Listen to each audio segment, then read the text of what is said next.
بسم اللہ الرحمن الرحیم۔ السلام علیکم ورحمۃ اللہ وبرکاتہ۔ عابد راضی چینل کی طرف سے آج میں اپنے دوستوں کو رسول اللہ صلی اللہ علیہ وآلہ وسلم کا ایک فرمان بتاؤں گا۔ آپ دوستوں نے اسے غور سے سننا ہے اور پھر اس پر عمل بھی کرنا ہے۔ فقیری، غربت، تنگ دستی عیب نہیں۔ رسول اللہ صلی اللہ علیہ وآلہ وسلم نے ارشاد فرمایا، ابغونی فی ضعفائکم فانما ترزقون او تنصرون بضعفائکم۔ مجھے اپنے ضعیفوں میں تلاش کرو، تمہیں ان کمزوروں ہی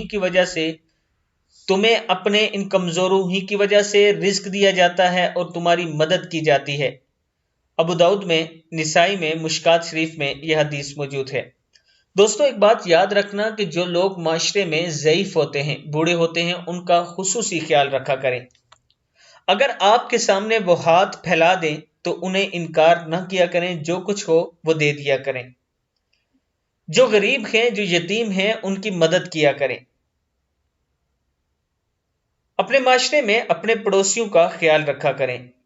یہ وہ تمام باتیں ہیں جن پر اسلام زور دیتا ہے کہ ہر مسلمان کو یہ تمام عمل کرنے چاہیے، جس سے ایک خوبصورت معاشرہ جنم لیتا ہے۔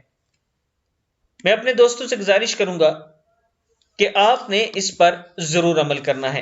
السلام علیکم ورحمۃ اللہ وبرکاتہ۔